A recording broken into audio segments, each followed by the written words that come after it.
everybody. How's it hanging? How's it happening? You guys know this is Kevin from the Chord Progression Podcast. Happy, I don't even know what day it is today, honestly. I'm messed up on my days. I know a lot of those days, like, in the past, like, I kind of had some, like, oh, you know, I'll do it these days. Yeah, there's some days I kind of just end up throwing together, honestly, probably. I don't even know what day this is coming out, but happy day to you as well. It's either a Tuesday or a Thursday on this one.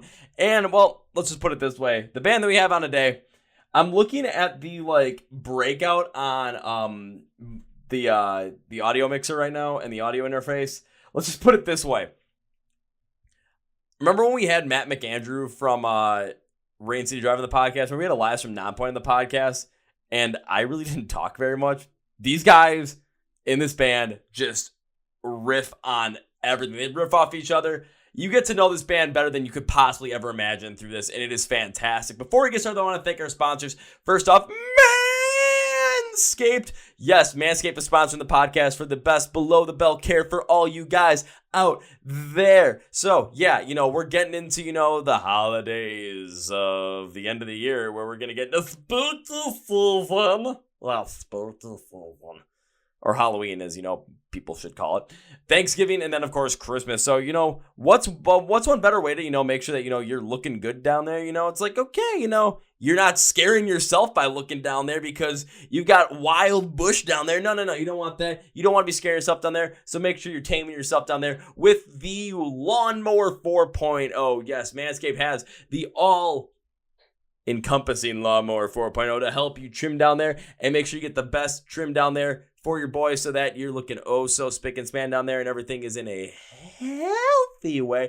So what do they have for you, to be exact? So let me break it down for you. What Manscaped has with the crop preserver, or not the crop preserver, I would always talk about the crop preserver, with the Lawnmower 4.0 is they have a shaver that has skin-safe technology, advanced skin-safe technology that prevents any of those like nick cuts. I've taken a look at the blade before. It's actually made out of like ceramic, so you don't end up getting cut down there.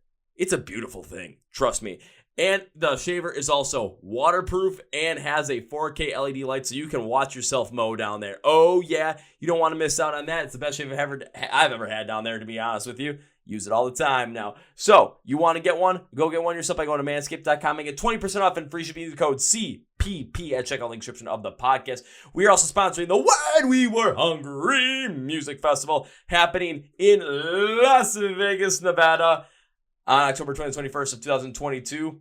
Top tier memer Will Wentz from Modern Day Escape created a meme, and now that meme turned into a dream, which turned into a whole full-fledged festival. And if you miss Warped Tour, you're going to want to go to this festival. Bands that we've had on the podcast are going to be a part of this festival are Modern Day Escape, Varsity, Saving Vice, Palisades, Outlier, Along Came a Spider, The Medic Droid, the original Am for Skylit Drive, or ASD, Tickle Me Pink, and guess who's headlining day 2? They've been on the podcast for. It's Secondhand Serenade, so we get to cry our emo hearts out, mosh in the pit, and sing along, wherever you want to do. It's going to be one hell of a time. So I'll see you out in Vegas, October 20th and 21st, 2022. Link in the description of the podcast for whenwehearyourfestival.com. Get your tickets before they sell out. Oh yeah, let's mosh and let's have a great time in Viva Las Vegas. Now time for our feature presentation. So this band reached out to me after seeing the Madam Mayhem podcast, and they're like, oh, shoot, we want to be on this. Let's give it a shot. And, well, they did not disappoint. I have Ross and Jacob from the band Labor XII on the podcast today.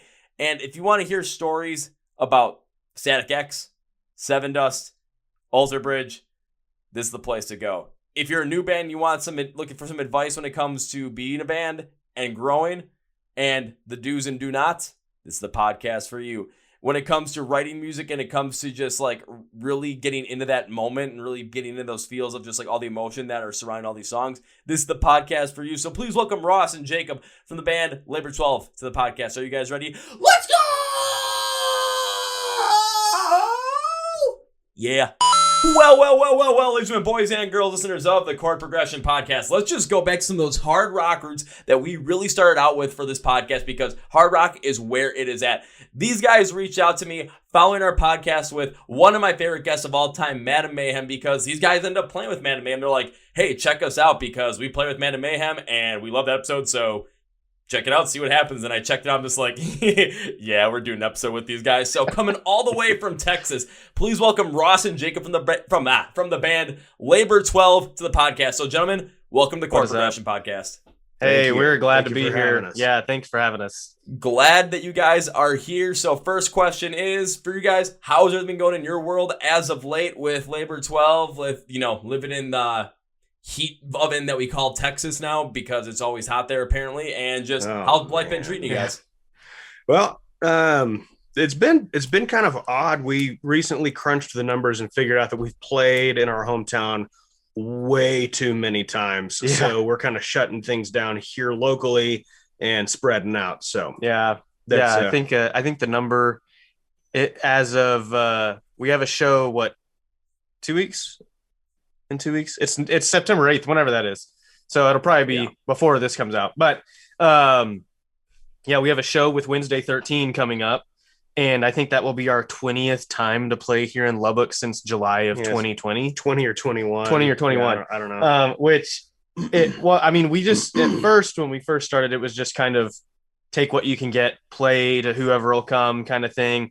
A lot of bands weren't playing. A lot of venues weren't even open, but we had one venue that's huge here so people could space out. And so we were like, it wound up being live rehearsals for us, but good practice. So we've played a lot of shows here. So we've kind of decided, we've started getting the feedback from like our friends. They're like, oh, well, I can't come to that show. I'll see you next time.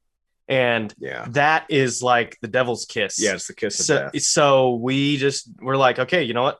Here's your sign. It's time to play outside, which we've tried to play outside of our market a little bit and not had great experiences just because of lack of promotion or other things or miscommunications and stuff like that.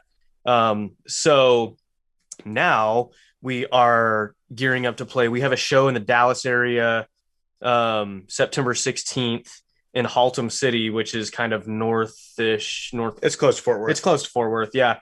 So we're really, really excited about playing that show. I've been working on it for 3 or 4 weeks now. We just released a promo for it and a poster and all the stuff. And then we'll be playing in Abilene, which is about 2.5, 3 hours east of us, in the end of October. So those both are looking to be a lot better promoted, better opportunities. We'll get some exposure that we haven't had, which is kind of, your first time going anywhere that's not hometown. That's all you get is exposure. If you're on a big enough show and you do a good enough job, you'll sell some merch, but it's just getting out there at this point. Yep. Yeah, it seems like that's what you guys really need to do, especially because when you said, playing 20 shows around Lubbock, Texas, since it seems like July 2020, because, thinking about it, you said, you're playing when venues were shut down and you had a space to play where people were able to space out. That I'm assuming, it was during that pandemic time, which we can get into because I know some bands that definitely played during that time as well, because that's what they love to do. That's how they were making their living. And, when the pandemic hit, people had to make their living somehow. People had to make money somehow. Right. And I never bashed a band that was doing that. I saw a couple of bands during that time as well, bands I've had in the podcast, because it's like, shit, I miss live shows. If these bands are willing to go out and do this, like, I want to go out and see them. I want to go out and support them. So I would travel 2-3 hours. One time I traveled 3.5 hours in like the middle of the night just to go see a band, then literally drove back right after their show. So I'm like, fuck it, I want to go see a goddamn show. It was like 6 months at that point. I was craving it, man. Yeah. So I get the point of like playing, a lot in your hometown during that time, because again, it was something that, people were able to actually go out and do something during that time. Mm-hmm. But now when you got to that point, you said devil's kiss, where your friends are like, oh, you know what, we'll catch the next one. It's like, okay, now we know we need to really start to expand further out so that we can increase that reach, and it's more of a event when we play in our hometown instead of we'll see on the next one. Right. Yeah. I don't know if you follow, I can't remember his name. His Instagram handle is Bacon Bits. And he is great. He does like music marketing and music marketing tips. Like that's all he does. And I follow him, and it's a nice, refreshing bit of information to hear that 90% of what he suggests we've already done. But one of the big things that I saw him say, I don't know, it was maybe a month ago or so, but it was the same thing. He was like, you're playing in your hometown too much and the first one was, if your friends say, I'll see you next time, and there's always something else they can do. So, so we're just going to start expanding. We're going to stop giving them next times. Yeah. It's like you said, it's going to be an event when we play here. Yeah, and that's kind of the way you got to make it, because if you make it an event when you guys play in your hometown, then it's people aren't going to be looking for that other thing to do. It's to say, oh, we'll be able to catch you next time. No, you're going to be the thing that they look at as they're going to go to their other plans and say, oh, no, we'll do this again next time. We're going to go see Labor 12 play because we want to make sure we get to see these guys play live, because now we haven't had a chance in potentially, 9 months to a year. And if you don't get that chance to see a band, over like 9 months to a year, you're going to be craving that band. You're going to want to see that band. And you see some of these bigger bands, especially the ones that are going on tour, they tend to only go to certain places maybe once a year. Now, I know bands have gone to certain places like twice over the course of a year just because of the way the tour packages are created and because maybe there was support on some, headlining another. But they always try and stay away from the same spot over the course of a year just because they don't want to oversaturate that certain part of the market. Yeah, I see. I mean, so we're 5.5 hours west of Dallas, and Dallas is pretty much the place for shows, right? Any arena touring show. I've seen Aerosmith there twice. Supposed to go see Matchbox 20 there. They're right in the middle of converging interstates, so it's the perfect place to go.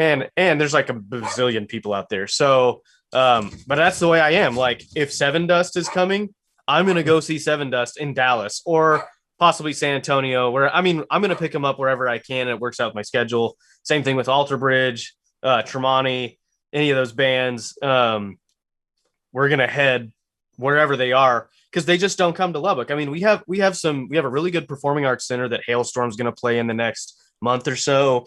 We're also getting Korn and Evanescence here. It's going to kill those tours. So we have some, but it's always like a Tuesday night or a Thursday night show, which, I mean, when you're local, it's not a problem. 20 years ago, we had the big festivals coming through. Yeah. Like, I got to do a show. It was, I can't remember the name of the tour. It may have been the Pedal to the Metal tour. And I don't know if you remember this, but Zakk Wylde and Black Label Society, they were the headliners and they had to cancel because he had a heart attack. Oh, yeah, that's right. So we got to play the one in Lubbock. And so it was Static X and Mudvayne headlining. And Chad Gray smells exactly like you think he would after wearing that big Elmo suit. Yeah. But we used to get shows like that, and we just don't. Anymore. I mean, some of that was 2020 and 2021, and it's a lot bigger risk to come out here. I mean, Lubbock's big. We have 250,000 people, so it's not like a hole in the wall, but also there's such a better guarantee in like Dallas than there is here, that it's like, if I was touring and I was a manager, I was booking or whatever, I would say, I'm going to go to this population density and this one and this one. I mean, it's smart, it's business. And that's the one thing that we kind of carry with us too, as a band, even though we're a small local band. One, we want to treat ourselves like we're not just a small local band, and we want to be serious about it, but still have fun and be cool with people. But we also treat it like a business. Every decision we make is like, okay, how does this impact us financially? How does it impact us growth wise? Who do we reach? What is it going to do? So that's kind of one of our big things. And so it's also in our best interest to start moving outside of our comfort zone and playing some other places. Cause you grow Spotify followers and you grow this, that, and the other, but like, you grow more when people hear you and see you. I followed more bands because I saw them live than I don't listen to new bands ever. I still listen to, like, I started listening to Alter Bridge in 2004. Guess what? I still listen to them. So yeah, that's kind of where we're at. I know what you mean by the whole entire live show thing too, where it's like when you're seeing certain bands, it's you get into them because you get to go and see them live. That's how I got into like Ice Nine Kills. I went to go see Light the Torch one night. Ice Nine Kills the headliner. I'm like, oh, I'll stay for this. And after the show, I'm just like, this was fucking awesome. So you want to be able to get to that live show perspective because it creates such a different atmosphere to where, you're going to be performing live. You're going to be able to create this experience for people that they're not going to fully get, listening to music. And that's any artist as well. Because I'm thinking about, I'm going to use Bad Omens as the perfect example of this because they released Death of Peace of Mind in February. Then all of a sudden they got put on the Underoath tour after Every Time I Die broke up. And they took that, and all of a sudden, as we're shooting this, like they're finishing up their run with Beartooth and A Day to Remember. They're playing frickin' arenas as an opener. And people are getting into it. And then they're going to be going on their own headlining show with Dayseeker, Make Them Suffer, and 1,000 Below. So it's like people are getting exposed to them. Yeah, that's a lot of touring for 1 year. But from an album release, and all of a sudden you go from, getting on support for a big tour, being the opener for a gigantic tour, and then headlining your own, you're going to it's the exposure right there, and the ability to create so many positive memories for so many people is right there. Now for you guys, Lubbock, is a population of 250,000. That ain't small. Like that's not small. But when it comes to the greater Texas area, you think about some of those other cities, you think about Austin is freaking ginormous. San Antonio is huge. Dallas in the greater Dallas metro area with Fort Worth is gigantic. You can throw Houston in there as well, because Houston's the fourth or fifth largest city in America. So of course, as a tour manager, people are going to be like putting shows in those places because of the large density of population that's going to be able to go and see them. It does kind of suck where it's like, okay, they're not coming to Lubbock, Texas, but it gives you guys a chance too to both say, now we can, really establish ourselves in our hometown, in our home market. But you got to the point where, you've done that with your home market. Now you've got to expand to the whole entire state of Texas. And you guys have the opportunity to do that just because you guys live in Texas. Texas is huge. Texas has a lot of people there and a lot of major metropolitan areas for you guys to absolutely hit on. And I've seen bands do it before, and you guys definitely have the ability to make that happen. Well, I appreciate that. Did you say the same thing I did? I did. Okay, that's going to happen. A lot. Yeah, we're brothers also, if anybody here couldn't tell. So we say the same thing at the same time, same tone and same pace. I kind of figured you guys are brothers, seeing the fact that you guys have the same last name. So right. Well, I don't know. I don't know what I was going to say to that. I don't know. I wouldn't even finish that thought. I'm not going to. Move along.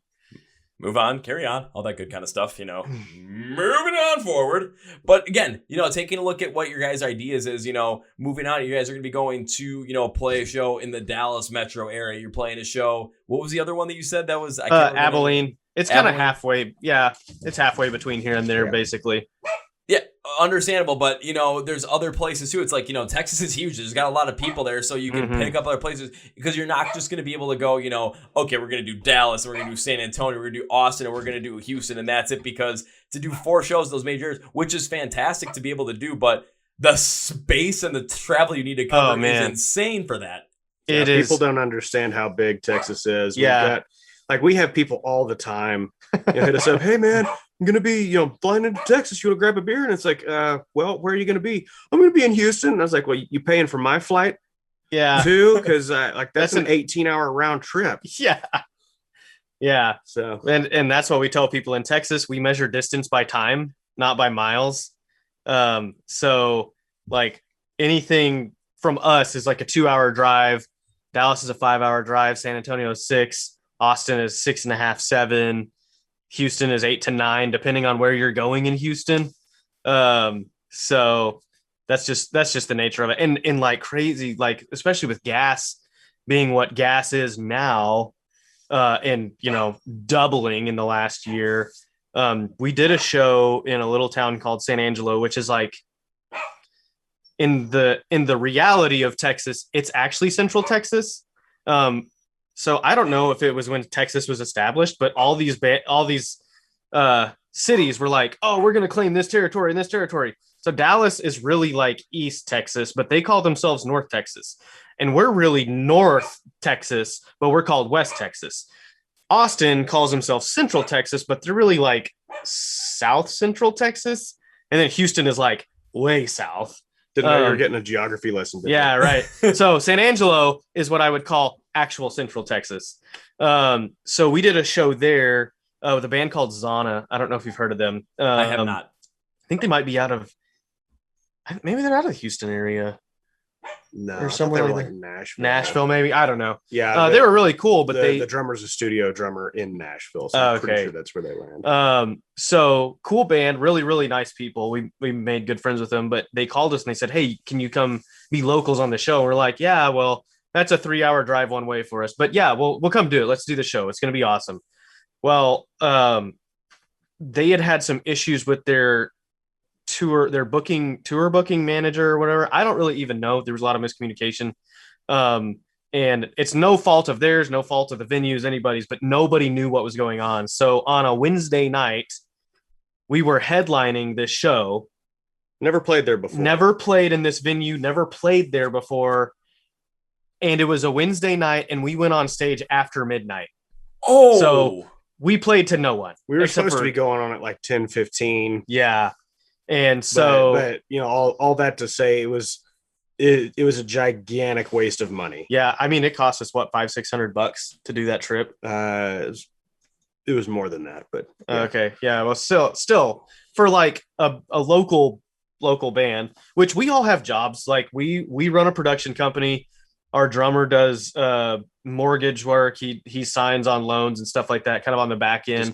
Disclosures, and then our bass player is a civil engineer. So like we all have jobs and stuff too. Very uncivilized for a civil engineer. He's a bass player. What do you expect? It's true. So like that, we can all kind of like pitch into the band. We're not like a lot of bands who are trying to make money off of it. Our goal is, 1, to have fun, 2, for it to be self-sufficient and paying for itself through merchandise and whatever other opportunities we can get. But that is a major hit to a not very big band. I mean, I think probably across the board, I did the numbers the other day. We have like under $3,000 in followers, like across the board. So, well, maybe not counting Spotify, but like Instagram, Facebook, Twitter's got like 100 or something. I don't even look at it. It just posts there. You got like 7.5 on TikTok. Yeah. 7.5 on TikTok. That half is really pushing it though. So like 2 quarters, but fair. Okay. But that being said, like that kind of a travel cost with zero payout. I mean, so there's 3 of us brothers. There's me and Ross, and then we have a middle brother between us. Not right here, but he's, here in spirit. But he and his wife live in San Angelo. So they came and saw us, and they brought some friends. And it was a free show, by the way. There was no cover. Oh, yeah. There was no cover. I forgot about that. Yeah. So it didn't cost anything to get in. I think we sold $100 worth of merch. Yeah. Which doesn't even cover a tank of gas. That bought a meal. Yeah. Pretty much bought a meal. So, yeah. So it's tough. You got to be smart about the opportunities, and you got to make the opportunities worth your time and be able, like, one of the nice things about us being independent for one, and then all of us having jobs, so this is not like we're not relying on it financially, is we have walkaway power. Like we're like, this, and it's not like we're holier than thou or we're better than anybody else, but we can say, we don't think this is a good opportunity for us. We really appreciate you reaching out. Get a hold of us again, and then go from there. So, because I think we've had a couple of those opportunities. We're like, I don't think this is gonna quite work out for us, and so we have one of those opportunities every year. Oh, I know. I mean, it's just kind of a recurring opportunity that we recurringly walk away from. Right. But so that's just kind of the life. Yeah, we're really just trying to get more exposure for our album. Yeah. At this point, it really, in this, I don't know how to say this so it doesn't sound arrogant, but it's done a lot for a lot of people. Yeah. Like the whole point behind the album, like we've never been,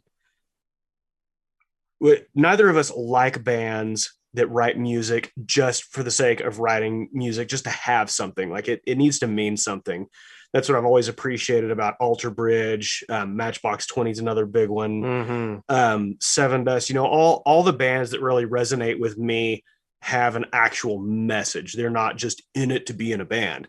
Mm-hmm. And, the more exposure we get for this album, the more people we can help. And it's all walks of life. Our demographic is really bizarre. Yeah.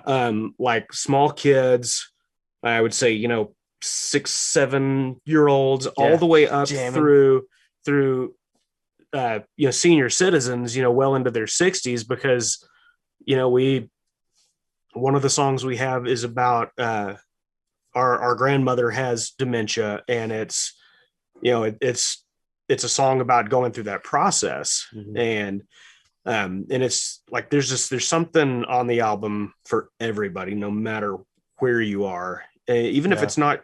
I don't know how many times I've heard people, it's not my favorite kind of music, but man, it means a lot and I love it. And I hear that all the time. Of course, I mean, like that, you can look at our inspirations, at least Ross and mine. I can't speak to the other guys a lot, but like pretty much my inspiration for the last album was I was into Sevendust a lot, which Sevendust plays a huge part in the reason that this band even exists. So we'll get there. But like Sevendust, Alter Bridge, it's not like you're thinking. It's not near that cool. No, yeah, I wish it was way cooler than that. Maybe we can they'll make see it this. cool. We can pump it up and make it that cool though. Trust me. So Sevendust, Alter Bridge, Matchbox 20, like Ross mentioned, I have a ticket to them that I bought February of 2020, and then everything went to hell. But Collective Soul, Shine Down, Seether, like all good early 2000s bands, all of them. I mean, Breaking Benjamin, I think I can't remember if I mentioned them, but basically the old Breaking Benjamin. Yeah, like Phobia, maybe Dear Agony and like earlier. Yeah. But basically, I loved specifically, like I love Collective Soul and Alter Bridge because like they've got tunes that our mom likes. They have good ballads that are not just like straight up bangers, which is one of the reasons I really love Sevendust, is because they have all those bands have so much variety and still somehow manage to fit. Like they have a genre, but they kind of push the boundaries. And that's kind of what we wanted to do. Like we didn't make this album necessarily for anybody. We just made it for us. Yeah, we made it for ourselves. It's just like, these are tunes that I would listen to. And like, I still like, it's in my playlist, and I've got this huge playlist on Spotify, it's all kinds of, it's pretty much every band I just mentioned and then us. And one, it's cool because when one of our songs comes on randomly, I'm like, that mix really stands up well. Like to the other, it fits. It's not like when I was writing music in high school and like I'd get to my song because I'd throw it in a playlist and then have to turn it way up or turn it way down because I didn't know anything. Re-EQ the stereo. Yeah. It sounds like crap. Right. Yeah. It was commercially produced very well. Yeah. So because we made it for us, like we're not ever going to put out music that we don't like to do or don't like to play. Like that's just totally backwards. Like that contradicts the whole idea of doing music, right? He says that, but there was one song on the album that he hated. Which and one? Then we got the mix back. Oh, like, yeah. It's my favorite song. Oh my god, it's my favorite song now. Yeah. I could see the Ugly Duckling for what it was, and nobody believed. I could not. Like, so it's the song Sycophantic. It's the 4th track on the album, I think. Yeah. It's really cool. So it's actually Breaking Benjamin inspired, like old, like Saturate, We Are Not Alone era. So like those first 2 albums, I think those are the first 2, right? Yeah. So because it was and then Phobia. Okay. Yeah. So like those, so it's kind of like that older style. I was just playing one day and I just came up with this riff, which is like the opening riff to the song. And I was like, okay, I can build around this. And then I sent it to Ross. He did vocals. We demoed it. And I was like, okay, well, I don't know. Even through the whole album process, it was one of the last songs we got.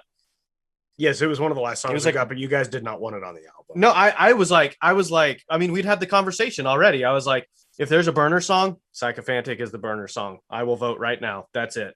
Like, it just is. And then we got it back and we were at rehearsal, I think. Mm-hmm. We'd had a rehearsal and our bass player was there. And, well, I mean, obviously all of us were there. But he was in a vehicle with a very nice stereo. Yeah. So he had, his SUV out front and we're like, Ross is like, hey, I got another mix. And he'd probably been sitting on it all day. Probably.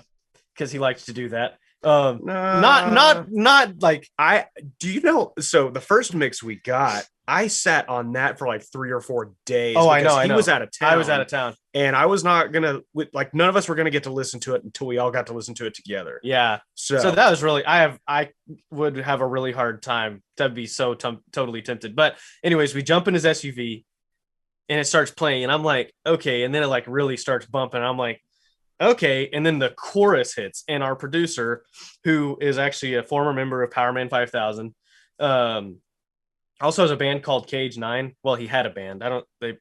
He still has all the music. It's if you can find it on Spotify or whatever, they're good. They are awesome. Yeah, Cage 9 is a really write that down. Yeah, really fantastic guy. His name is Evan, and he is just awesome. So we get this back, and you hit the chorus, and he put this arpeggiator in there. It's like very Muse feeling. To me, like the first thing I heard, like when I heard it by itself, I was like, "That's Stranger Things." Yeah, we've actually used it. Yeah, if you go to our Instagram, you can. If you look down through the videos, that show we did in San Angelo and the one after it, Ross built the Stranger Things opening title, except for says Labor 12, because why don't we? It was right when that last season dropped, Stranger Things, so it was like perfect timing. Anyway, so he used that arpeggiator, like just the stems, because we have all the stems for various uses and stuff like that. And but man, when that song hit, I was like I had goosebumps, and I was like, holy crap, I think this might be my favorite song on the album, and it was my least favorite song like 3 minutes ago. So yeah, anyways, that's just kind of it's just the whole album's been music that we want and we love. See, when I always listen to music, when I talk to artists about it, my biggest thing is always, make the music that you guys want to make, because that's the thing that you guys are going to be inspired by. That's the thing that you guys are going to want to put out there. And that's where you get the most genuine sound from where you're coming from. Absolutely. And the biggest thing I want to pick up on, though, was when you're talking about, the bands that influence you guys and their writing style. And when it comes from writing from a sense of purpose and writing from a place of passion, where there's there's no song that's just in there because, oh, this song, this one might make us some money, so we're just going to put this in here, but you don't really connect with it. There might be one of those. Maybe one, but it was still fun. Get Schwifty. Oh, yeah, absolutely. Anyways, I understand having fun on some of those tracks as well, but yeah, for sure. But even think about this. I'm thinking about some of the bands that I've listened to and really got into over the past couple of years, or the bands that I've been into for a long time. And when you look at their best songs, or you look at the songs that hit the most with people, it's usually the ones that come from the deepest place of personal things. It comes from from your soul, basically. And people connect with it because you're putting yourselves out there. You're putting your passion out there. You're putting whatever it is, whether it's, the positiveness around it, or whether it's, something very negative that affected you and that you're just being vulnerable about. Like, that's the stuff that people really pick up on. I mean, I'll use Architects as the example. 2018 Doomsday drops, and people just, everyone's all big on it. And it's all based off of, the band losing their guitarist, Tom Cyril, to cancer. And the whole entire album that they made off it from that with Holy Hell is all based around that. But people connect so well with that song because the riff and the sound from Sam Carr's vocals just really pick up and make you feel like that. My favorite band of all time is Rise Against. So, you're looking at all the politicalness that comes from there, but it all comes from such a place of passion and real emotion. So, hell, even if I don't agree with some of the stuff, I listen, I'm like, God damn, I can still feel exactly where they're coming from on this. And I love every minute of it, even if I don't fully agree with everything. So when you listen to bands, it's the ones that really we connect with the most, and the ones that we really, that drive us and make us feel the best. It's the ones where we connect with them on such a certain level because they're being so authentic with their music. They're not putting in any fluff. No, they're putting out what they want to put out. And we connect with them in a certain way because the emotion is right there. And it makes us feel a way where we finally understand stuff that we've gone through that we fully couldn't, comprehend. It gives us an ability to explain some of those very intangible things that we can't explain through sound. And it takes some of those bad times and makes us realize, shit, it was bad, but look at where we are now. Music has that power, and a lot of bands that really play with such a passion and play from such a place of personalness and put it in their music, those are the bands that you see really rise to the top and really have that massive connection with their fans. And, they're going out on tour, and no matter where they're playing, it's like people are waiting outside to go and see them. Yeah. I've said it since we started. So kind of the story behind us starting. So Christmas of 2018, Tremonti and Sevendust had just announced their tour together. Who was it? So it was Tremonti it was Sevendust, Tremonti. Was it Cane Hill? Cane Hill, yeah. Because Cane Hill had to tell us how great they thought they were. the guy from Cane Hill, which I'd never seen him, he's like, "Aren't we awesome?" And we're all like, "Are you supposed to ask that at a show?" But anyway, so so those tickets came up, and it was like $30-$40 a ticket. I don't know. It seemed fair to me for general admin to go see freaking Sevendust. And like, I was kind of a big Sevendust fan. And he knew 2 songs. I knew 2 songs at the whole entire show. I knew Waffle and Face to Face. Because I just hadn't listened to them that much. I listened to them in college some, but it was pretty much Cold Day Memory. And they didn't play anything off that record. So I knew like Waffle and Face to Face. But I went to see Tremonti because I have worshipped the ground Mark Tremonti's walked on since Creed. Even he's the reason both of us play guitar. Absolutely, 100%. And if you listen, like our song Mirror Mirror, if you listen to the solos in it, very, very derivative, like Tremonti riffs and stuff. Like, I love him because he writes good riffs that have soul to them, and it's not just shredding. Like, there's so much to unpack with each one, and it's just great. So that's, anyways. So those tickets come available, and I'm like, we have to go. So I get me and Ross and his wife tickets to go see Tremonti and Sevendust in San Antonio.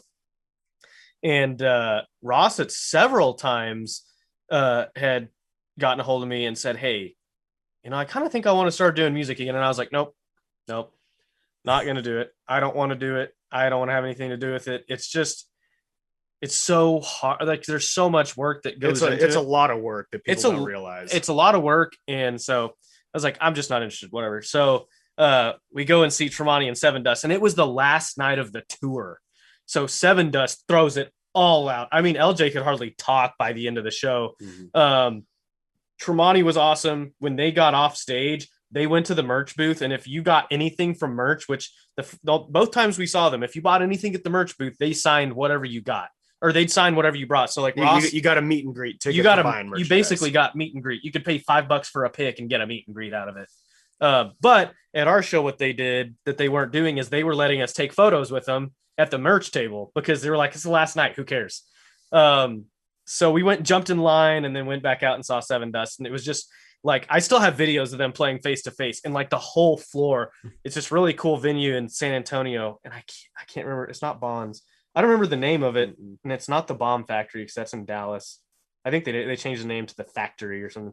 Anyways, like, it was just like kind of a longer room, but you just see the whole floor just bounce. I mean, it was so awesome. So we're on concert high the next day, and we're driving back, and Ross is like, I knew I didn't know it was coming, but he knew it was coming because he decided this. He's like, "Hey, we should start a band." And I'm like, "Okay, but," and this is my stipulation: 1, we're going to have fun.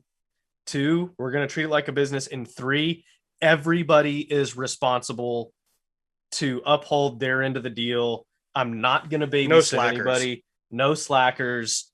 We're all adults. Then we ended up with a bass player. So yeah, we had to have a bass player. So I mean, kind of. But so we formed it. The original bass player and drummer both had to leave for various reasons, like jobs. Like, our drummer got both getting relocated. Relocated for jobs that, like, our drummer got paid by John Deere to move back to the Chicago area. Like, they were like, he was like, I can't turn this down. I'm getting a huge raise. Was having a job. Right. He was supposed to be going to Albuquerque to start installing security at the new Netflix facility. Yeah. And so that ended up not happening. I don't want to leave that part out. Yeah. I want, to be fair to him, he had a really big opportunity that he had to take, and he knew that he was getting terminated. He wasn't going to quit. Yeah. So he didn't want to be a quitter. So we let him go, and then the job got pulled out from under him after we had got the ball. We'd already found a new bass player. Yeah, it sucked. That was one of the worst experiences I've had in a long time, because like, it's one of your very dearest friends, and like it was a whole thing. So now we have our current drummer and bass lineup. player. We've had him since And 2019. it's the current lineup. We've had him, I think, since about, I don't remember, fall of 2019 maybe. Mm-hmm. And we were gearing up. I know for a fact we had our drummer by November of 2019. Yeah. So we got together and we started writing music, and we got asked to do our first opener for Cane Hill here in Lubbock. And we're like, okay, let's do this. Like, it's one of those things that we've played with a lot of bands. And I'm like, it's not necessarily my style or my music, but opportunities are opportunities. They're going to bring a bunch of people, and we need to play in front of a bunch of people. That's great exposure. So we're like geared up, ready to go. Wednesday before, it's a Friday show. I think it was a Friday show. And we're like, okay, here we go. It's Wednesday. It's like April of 2020. It was March. Was it March? Mm-hmm.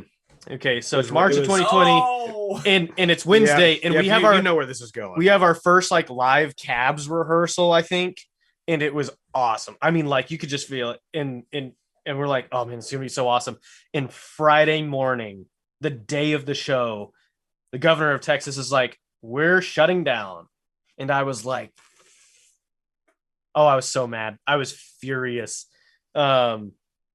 So we had and through that period of time, so that was in March. We didn't actually get to play our first actual show until July. Yeah. But we had 6 first shows. Yeah, and all of them canceled. Yeah. Yeah. So I was like, did we pick the wrong freaking time to start a band? This is horrible. But we had been really lucky. Like, we had, I mean, like, we all had jobs, so we had already invested in merchandise. Now it was only t-shirts at that point, right? And maybe wristbands. Yeah. And it was just t-shirts. Shameless plug for Terminus Tees. If you're in a band and you need, and they don't sponsor us, I'm just going to be clear. If you need shirts and you want to make merch and you want to make money making merch, they have a deal that they do. I don't know how long they'll do it, but it comes and goes. It's been, they thought it was going to leave, but it didn't. And so they're keeping it going, but it's like, white on black shirt. Kind of like this. You have to buy 100 of them, but you get them at like $5 a piece. Yeah. So kind of like like this, like white on black, pretty much. Yeah. So white on black, $500 for 100 shirts. Up to XL. If you get bigger than that, it tacks on like $1 or something per shirt. But still, like, that was a major investment. Man, we sold the living crap out of those shirts at $20 a pop. And so, I mean, like, that's money. So that was like, I love them to death. They do a great job on all of our shirts. They do all of our shirts except for some tank tops we've had done and hoodies. But that was kind of our thing. Like, we had already dumped money into it, so we got to sell these shirts. So we had the shirts and didn't have a way to sell them. like we had, we had our friends, but like nobody was going to buy shirts from us. We didn't even have any music out. Yeah, we really kind of did things backwards. Well, no, we didn't. We got screwed. That's true. You don't want to go to your. I'll say you guys got forced to do them backwards. Yeah. I mean, you don't want to go play your first show completely empty-handed. No. We see bands that do that here, and it's like, man, I don't even care if you go get some stickers, and they'll go get stickers, and they're like, oh, we take cash only, and it's like, nobody's gonna buy your stuff, dude. Have to take. I actually think we really need to do like a video series on just like, if you're starting a band, here is your tips for merch. Yeah. Terminus, do the white on black design. You got to have like 500. Nobody buys a rock shirt that's not black unless it's the Foo Fighters, because the Foo Fighters are going to tell you what color to buy when you go to their show. The Foo Fighters. Yeah. But that. So black shirts work, and white design, like, just find a cool design and do like invest. And then also like I'm a big proponent of Sticker Mule, because I think they do the best vinyl stickers like ever. They're super high quality. I like them because they're like a matte finish. But they run deals. All like this week, even now when this airs, it won't be the case. But when we're shooting this week, they're doing. I don't know. They might do it again. They do it all the time, but they do. You can get a 3x3 die cut sticker, any color you want. You can get 50 of them for $29. Turn around and sell it for $3 or $4, and guess what? You just made $150 in profit. Like, so you don't have to spend a whole lot of money. Oh no, wait, that's not right. 29, so $171 in profit. But who's counting? But who, like, right? So do stickers. They're cheap. It's even a smaller investment than shirts, but you need to have something to give, or something that people can buy from you if they like you, and then you need to be able to take payment in any legal, put asterisks there, any legal form possible. Yeah, so it's like you have to have some sort of way to. Of course, you're going to accept cash, but you also have to have some way to Venmo, accept Cash App, debit, credit cards. Yeah, basically we do, credit cards, PayPal, and Venmo outside of cash. Yeah, Cash App still too janky. Yeah, I'm not. I have major trust issues with it. Moving on. Yeah. So, but that being said, like, we've seen bands that, and I talk like, well, we try to help give back to the bands we play with, right? Even if they're like, sometimes we played shows with kids. I mean, kids. There was I can't remember what the name of that band was. There was a band that, I'm actually friends with a bunch of them now. Something by Design. Yeah, I can't remember what it is, but they were kids, and so they just had a little bit of merch, and they only took cash. And I was like, if you want to be serious about it, you can throw my advice right out the window, but I want to help. And here are my two things: get stickers because they're cheap, and be able to take any kind of digital payment and cash. So credit card, Venmo, PayPal, whatever, because everybody has one of those 3 or 4 things. Mm-hmm. So like, if bands are willing to listen, I'm not trying to tell them how to do it. I'm just telling them, hey, this is what's been successful for us. There are things that there's empirical evidence and they work. And we just happen to be lucky enough to, well, we're also at an age where we're not trying to figure life out as 18-year-olds. That's true. I'm just trying to figure life out as a 30-year-old. Yeah. So, anyways, I don't know. Rabbit holes. We did it. Yeah. But I'm loving this rabbit hole too, because even from my perspective, especially with the podcast, because it's something where when it comes to like producing merch and anything, like I've been stuck on exactly what the hell I'm supposed to do. Like, what do I want to do with this kind of thing? And when it comes to accepting payment, I've got like stuff set up for for PayPal and Venmo, so I could get something set up. And I've got, even if I want to go through, what was the merch company you guys went through for the black and white? Terminus. Yeah. Terminus. Like, I go through Terminus. I can send you all the links. I'll actually, when we're done, I'll send you all the links to everything, because like I've got them all saved, and I think it's not really affiliate links, but they give us a little bit of kickback. But I don't send them. It doesn't cost you anything extra. We just we get a little bit of credit towards our next order. Yeah. Yeah, and I'm more than happy to help you guys with that too, because I understand how that all works, especially with like the sponsors for this podcast as well. It's the same deal. Yeah. Yeah.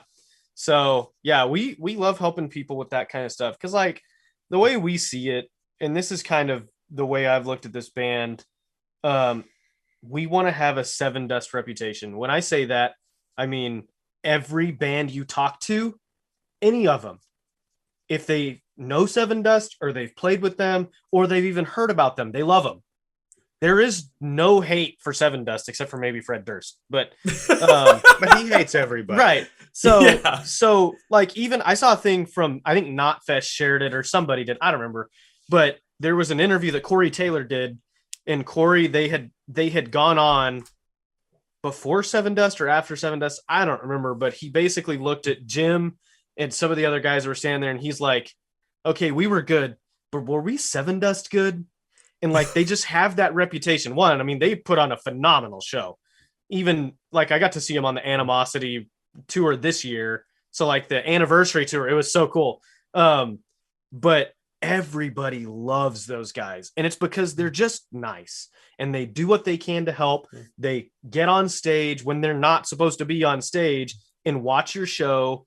They just support, like they're like the backbone of rock and roll anymore, like modern or post grunge or what, new metal or whatever you want to call them. They are like the backbone. And so I want us to take that and tell people like, hey, here's free information. You can take it or leave it, but we want to help. We want to give back, because, a rising tide raises all ships. Absolutely, and I gotta jump on a couple of these things. Well, one with the whole entire like merch aspect that you guys have and all the advice that you're giving. This is perfect advice for literally anybody that's trying to put anything together because, especially from like a live show perspective or anytime you're going and doing something, if you're going to be performing somewhere, you got to have something for people to get and something for people to buy, and you have to allow them to have the ability to buy that stuff. Use the pandemic as the example for the types of payment. Once the pandemic hit, people and a lot of different businesses, a lot of these major corporations were going away from cash. You're seeing cashless, especially in entertainment style of transaction, like sporting events. How many places have gone cashless? They don't accept cash anymore, so they have to pay with either a credit card or debit card, and sometimes, PayPal or Venmo or whatever they have, it's available for that. So you have to be able to cater to that because people are not carrying cash anymore, given the fact that it's not being accepted at some of these places. Secondly, what you guys said about Sevendust, as, it's like your goal is to be, at that Sevendust level where it's, people are talking about Labor 12, and it's like, they're just talking about, it's like, we love playing with these guys. We love their energy. We want to be kind of like having that energy. And whenever I've only seen Sevendust twice up to this point. And the first time I saw them, I knew of the name. I had not listened to any of their music ever at this point. The whole reason I went was because they were here in Milwaukee, they were playing at the rave, and they were opening for In This Moment. And I'm like, shit, I want to go see them and see what happens. Sevendust was opening for In This Moment? Yeah. That blows my mind. And this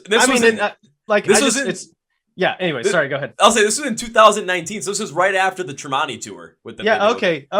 It was immediately after, and Makes I remember sense. going to see him, and it was crazy because you had Sevendust upstairs in the ballroom of this venue, and there's probably like at least 3,000 people there.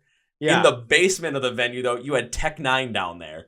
And in between songs, like, you could hear the bass from Tech Nine, but then, like, as fans were filing out, because we all walked out together, the Tech Nine fans were like, shit, what the hell was going on up there? Every time, like, we took a break from a song, we heard you guys going nuts up there. And they're like, but it was mostly for the first half of the show, not the second half. You're like, oh, you heard us for Sevendust. Yeah. And it was awesome to see him play live. And then later that year, because I wasn't there, but I've been told this story where at Rockfest here in Wisconsin, there was a tornado warning. Everything was kind of going down south, like, for the festival. Play Rockfest so bad. But then tornado warning left, and people were starting to come back into the festival, and Beartooth was supposed to be playing at that time.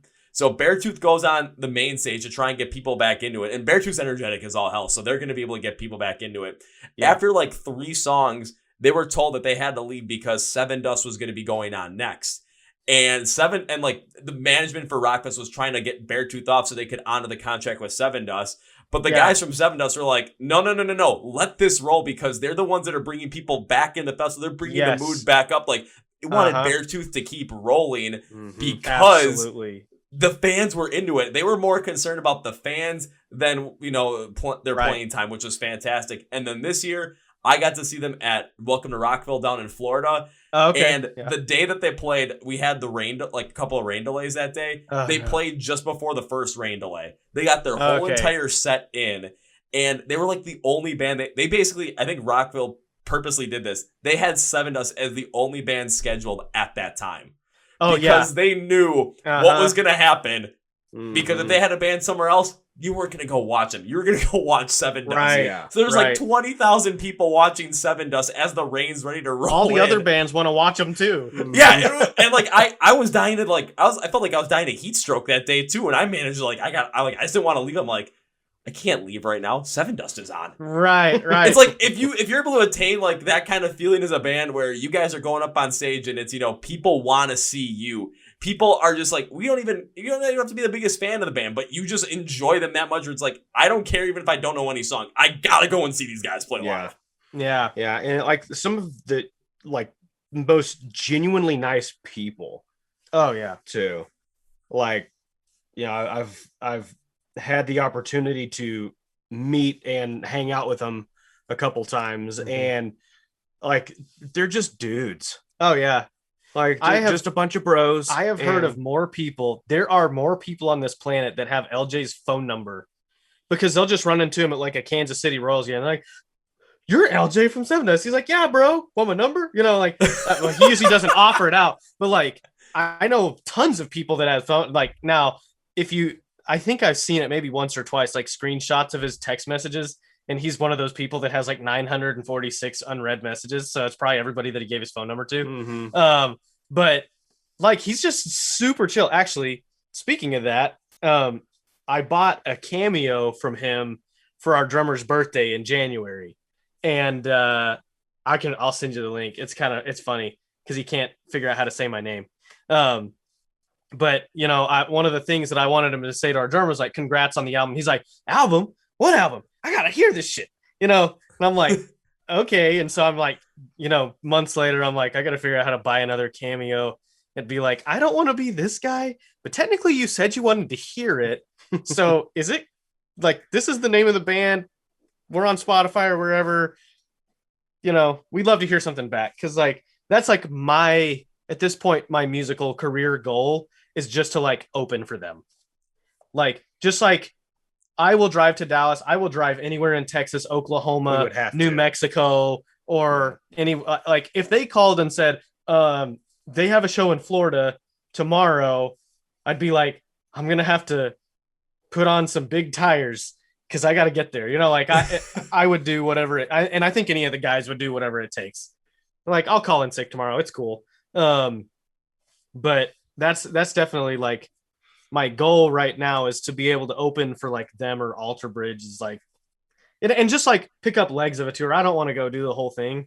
I don't know that any of us are cut out for that lifestyle. I think Soil's about to hit tour again. I'd love. Oh, Soil would be fun. Like I opened for them, and it had to have been like 2007, 2008, but it was with the other singer. Oh, so when Ryan? No, Yeah, he was not nice. Is he back with them? Yeah, he's back with them. But I'd love to open for Soil. I'd love to open for Static X. Yeah, that'd be fun. We know the guys in Static X, or at least 3 of them. So actually, fun fact. So one of our songs is called "The Monster Within."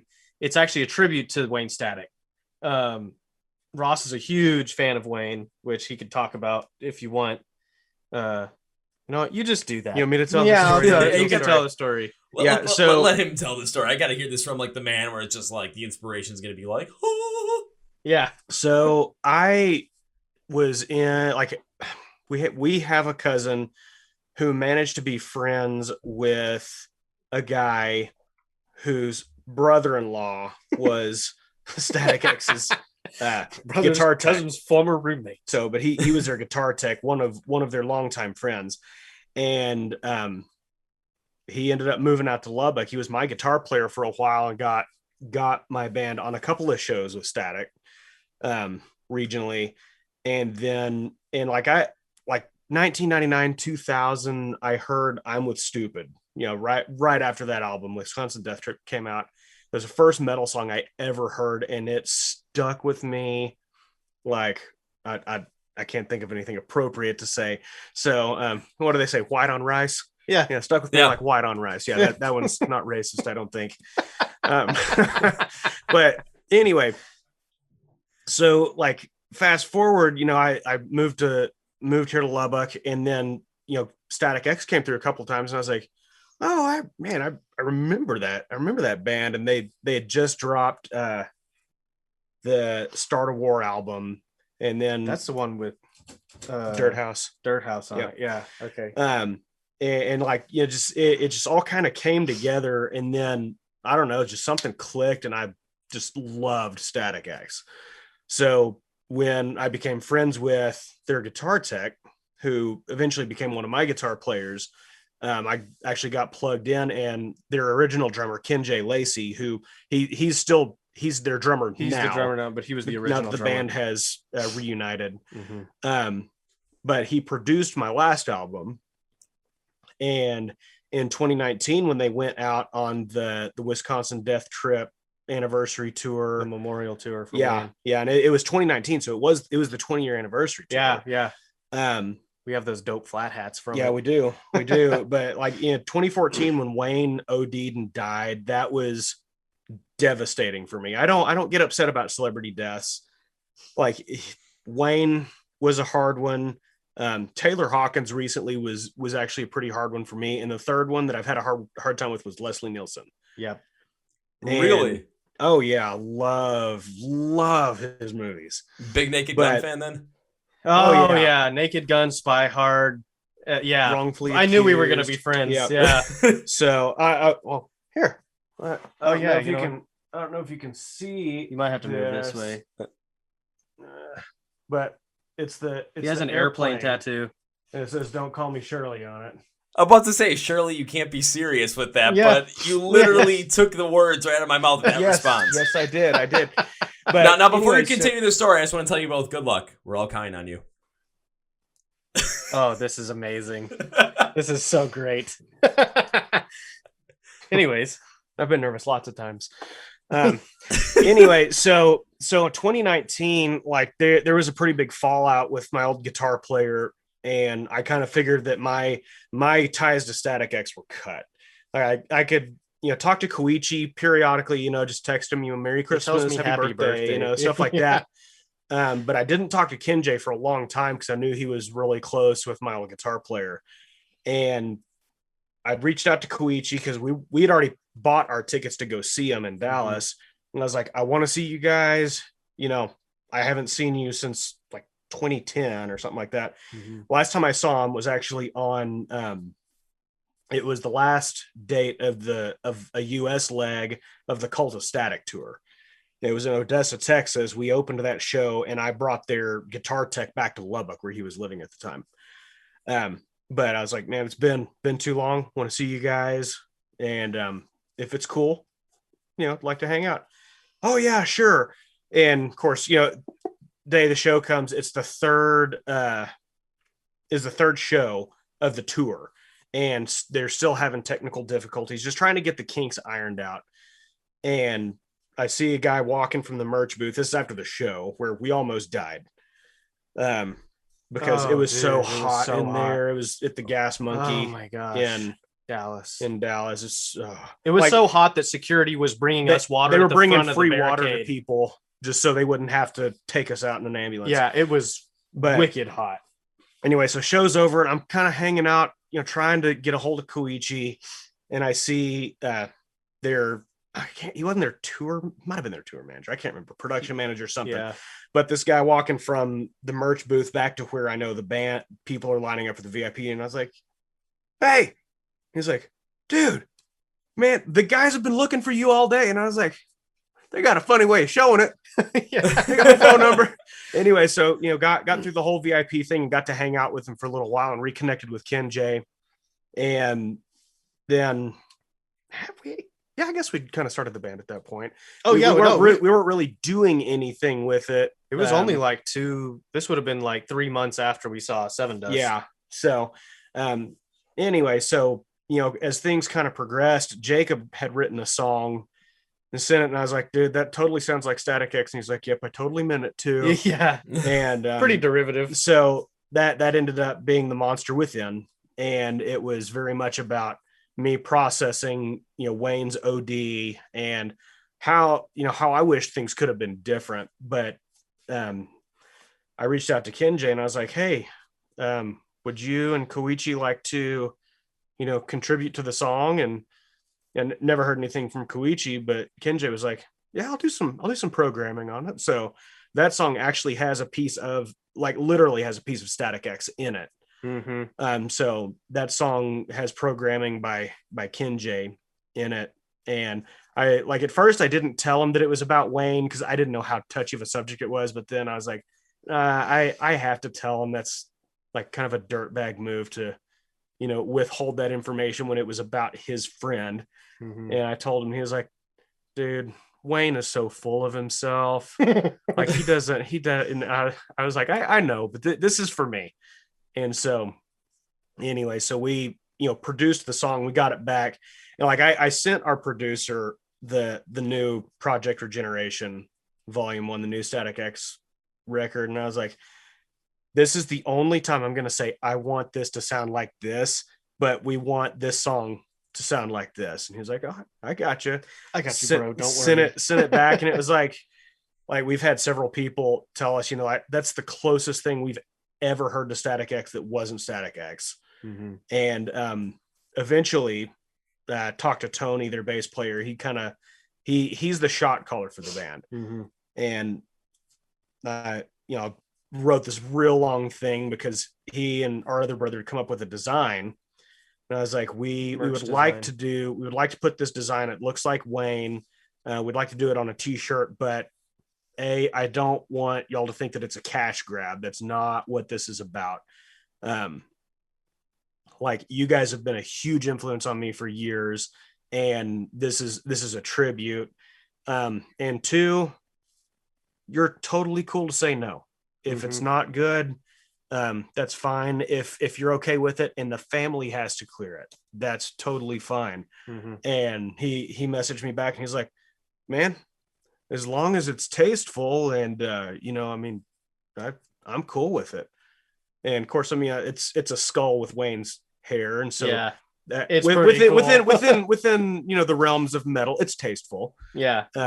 I've seen the Zero mask, so I think we're way good. Yeah. Oh yeah. Totally. But anyway, it's been kind of a trip. So yeah, that's kind of the cool thing, because like we'll have people come up to our merch booth and they're like, "Is that Wayne Static on your shirt?" We're like, "Yeah, that's what it says on the text there." Yeah, I mean it does, and it says in loving memory of Wayne, and the years, and so that's kind of like a really cool thing that we have. It's like we actually got like permission, like real permission to use his likeness. Now, I'm not saying this like don't call them and bother them.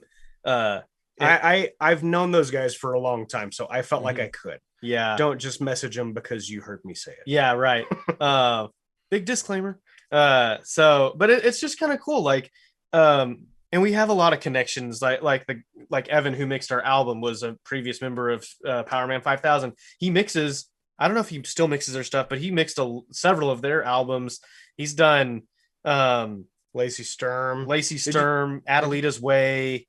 I think it was Asking Alexandria, wasn't it?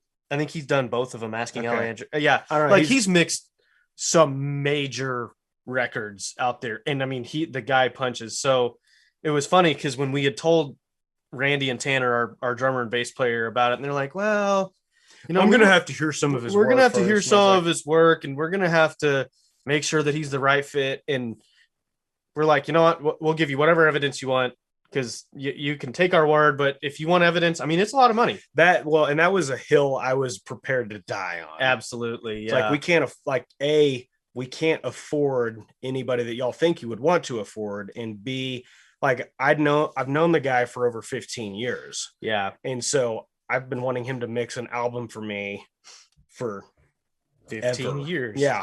Yeah. So, I mean, I remember I was out of town. It was the first song it's the first song we gotten back. It was Mirror Mirror. Because initially that at one point that was going to be our first single. Because it's a really good song. It's a song about suicide and kind of being in that. It's suicide awareness. It's suicide awareness and being in that frame of mind. And like, we've both dealt with it. We've had family that's dealt with it. We've had family very close to it. And then during the course of our album, we had one family friend commit suicide. And before we started recording, I guess it was still, we were recording at that point.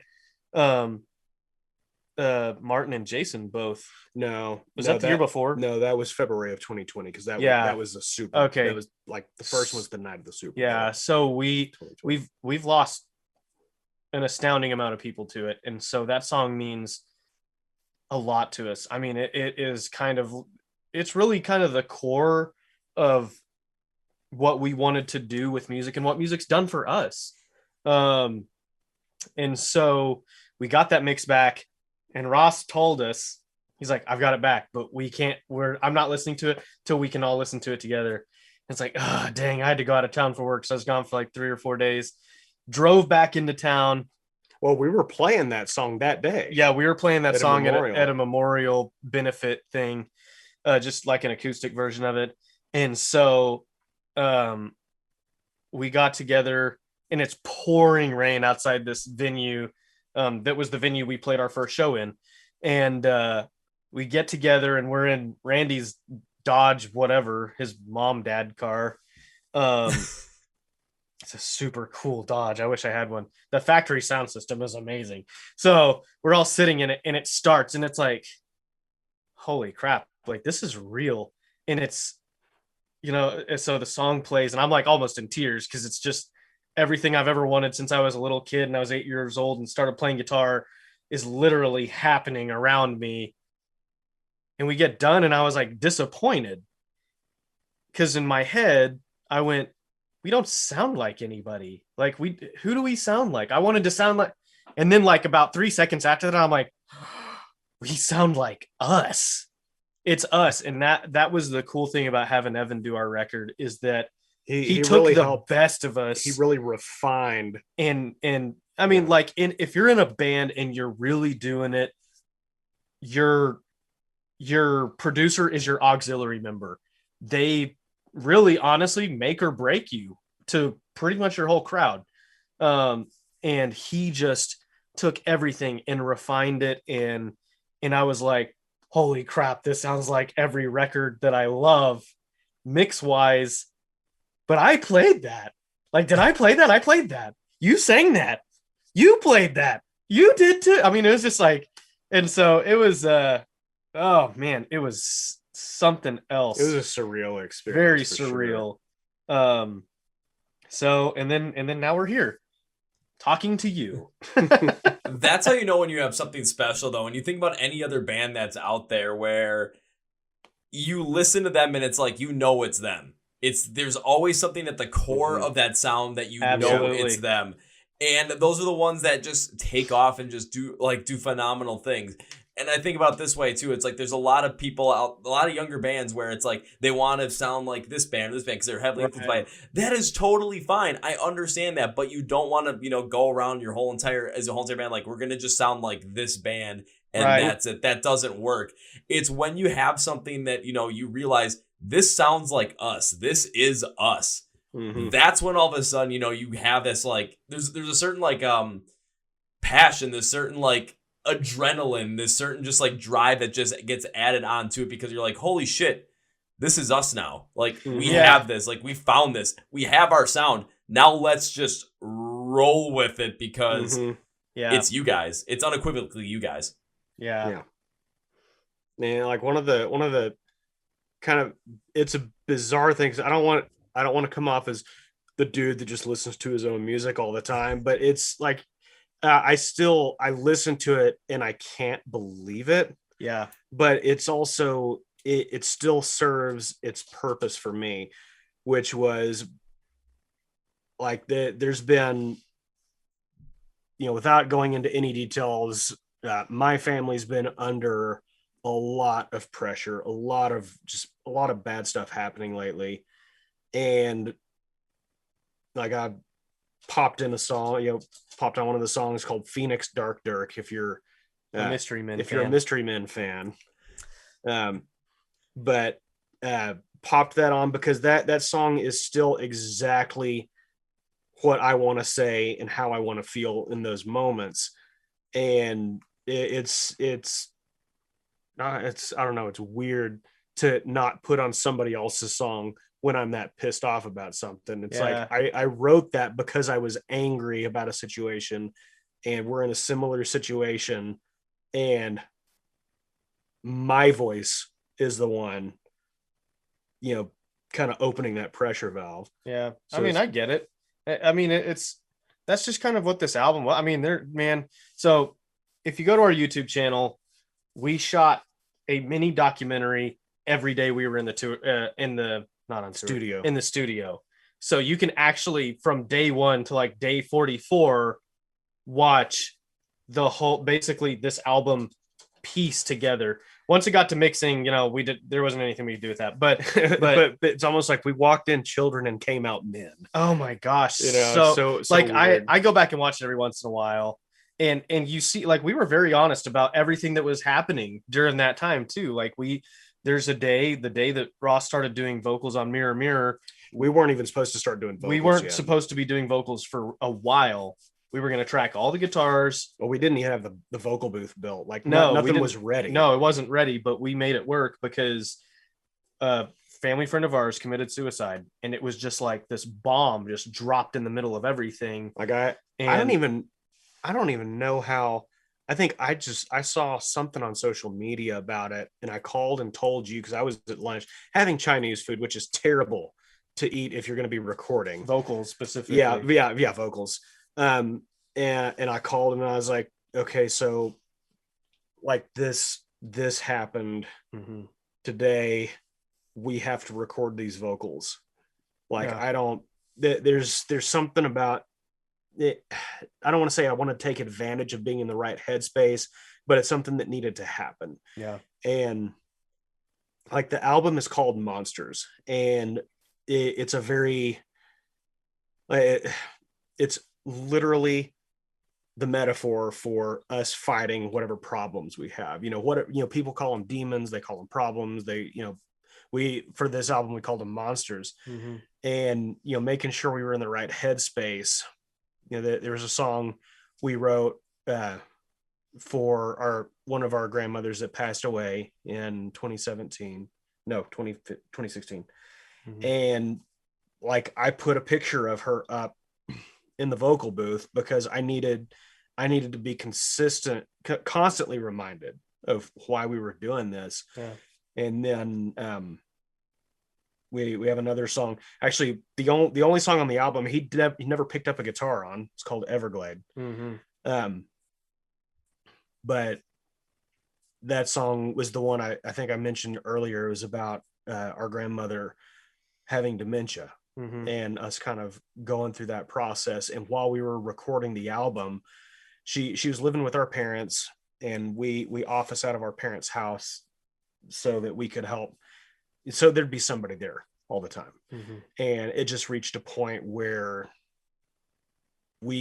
somebody had to be there all the time. And it for her safety, we needed to know she was in a safe place. So it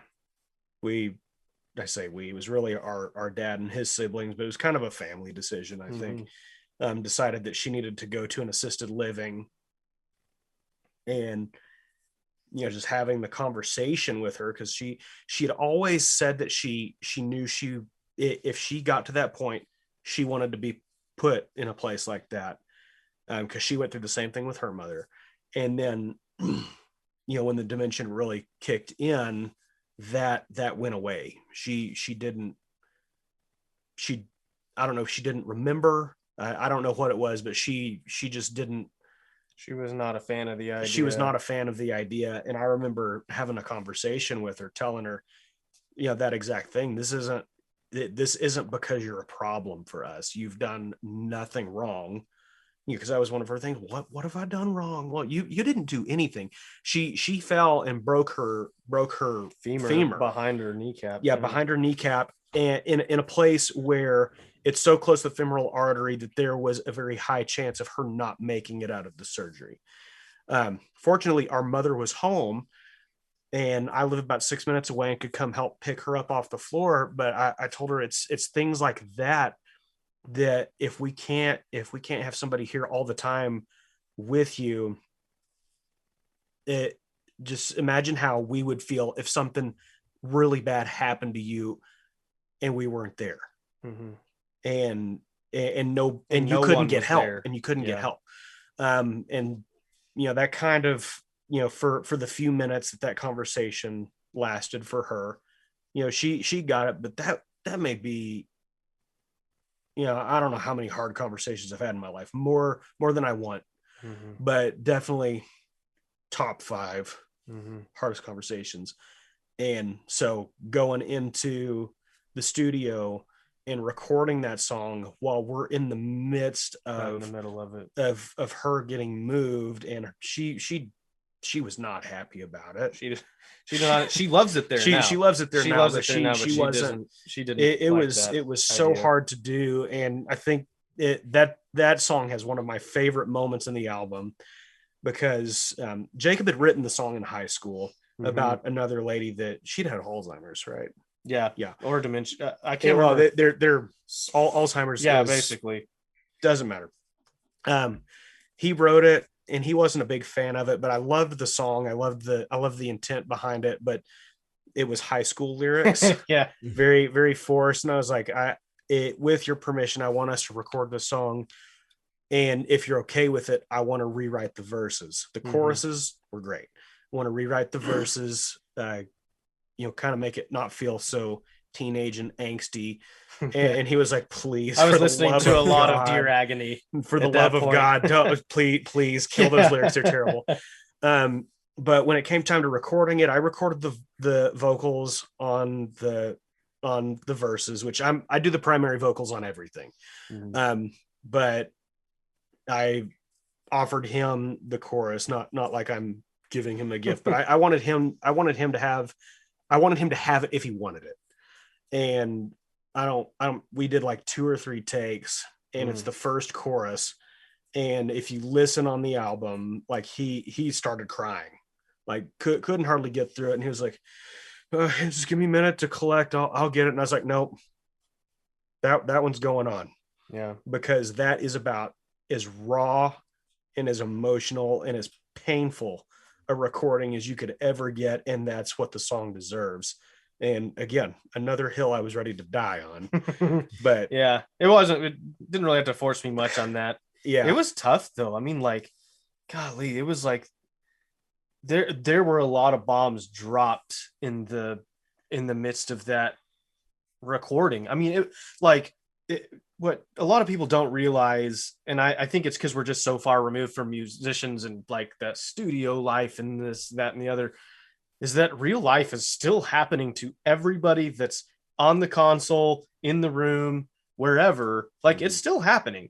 It doesn't just magically stop for a month or 2 months or however long. You're not in a bomb shelter getting protected from real life. Right. And but I think that it made this album stronger to be able to have those moments. I mean, not now, like, if anybody asked me like, hey, would you like me to sprinkle a few of those through the next one? I'd be like, no, I don't want it. I mean, like, it just happens. And there were plenty of those moments that, just reliving them while I was, writing and recording the vocals on this album. It was tough. Yeah, it was tough. And I'm living through some right now that are going to make for some great lyrics. I know, right? But it's just, yeah, I think that's all I've got to say about that. Yeah. I think that made that album. And it's kind of like what you said, probably, I don't know, 3 or 4 hours ago at this point, however long we've been going. But it's like, the thing is that it is the basis of human conflict, right? Mm-hmm. It's everything that everybody deals with. You can write fancy schmancy guitar parts and cool drum fills and stuff like that. So let me throw something in here. Okay. I think this, the antithesis of this is why people have hated Nickelback for so long. I would agree. First few albums were really good and raw, and then Chad Kroeger figured out the key to writing successful songs and stopped making them this kind of personal. Yeah. And so, like, I still love, like, old Nickelback. Absolutely. Like, Silver Side Up. I'm not one of those, I hate them because they're popular. No, I got tired of him because he was writing the same song over and over, and it was like nothing below the surface. Mm-hmm. But then you have the flip side of that, and gonna totally name drop a cool story here. But one of the times I was hanging out with Sevendust, it was not long after Clint Lowry had rejoined the band, and I think it was his first tour back with them. Man, I don't even remember how long ago it was, but a friend of mine, he's I think he's the production man. He's Metallica's production manager now, which is still random. Blows my mind. But he was in a band that we shared the stage with a lot. They were from Dallas. They came here a lot. And I got to be friends with him. And at that time, Morgan Rose was helping him produce his second album. And so Sevendust came to town, and this guy's band played with him, was like, hey, you want to go back there and meet him? And I was like, yeah. Yeah. I mean, heard of him. Yeah, But right. anyway, so we get back there, and I don't know how we got on the topic, but I got to spend most of the evening with Morgan, and he's talking about writing the album Alpha, which that may be my favorite Sevendust album, because he wrote all of the lyrics. And he said he felt bad for LJ because every time, LeJean would come in, he's like, man, I've got an idea for this song. He's like, nope, we're doing this. And it was about his relationship, his marriage to, I think she was the bass player for Coal Chamber. Yeah. And more like she was physically abusive, like massive. And most of this is public record at this point.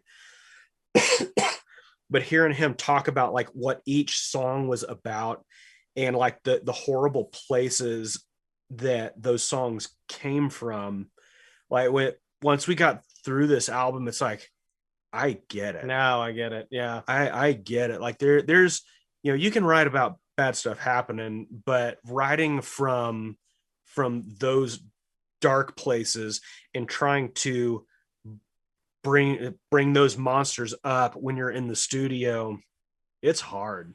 Yeah, it's hard, it's painful, but like in the end it's totally worth it. absolutely. I mean, it's catharsis of its own. Absolutely. You kind of get to, yeah, I don't know, for me, some of it, I mean, there's some of it like obviously like our grandmother with dementia, that's an every week if not every day experience for us. But there's some of them, and most of it is stuff that Ross has been through. I contributed one chorus worth of lyrics to the whole album, and I wrote that in high school. So pretty much it's all Ross writing lyrics and stuff. But I tried to write it in a way that, yeah, like you could wrap it around whatever you want. Yeah, for sure. I mean, it's very relatable. But it's, to me, I feel like, okay, that was that thing kind of had power over me, right? But now it's in its box. It's in this 3-minute 46-second box, and it gets to live there. And now I'm free of that, even though we play it all the time. Like, it goes back in the box when you're done with it. When it's like it's like shining a light on the ugly thing that doesn't like to have the light shown on it every time we play it, every time we listen to it. Yeah, and it crawls back down into the depths from which it came. Yeah, but you don't have to.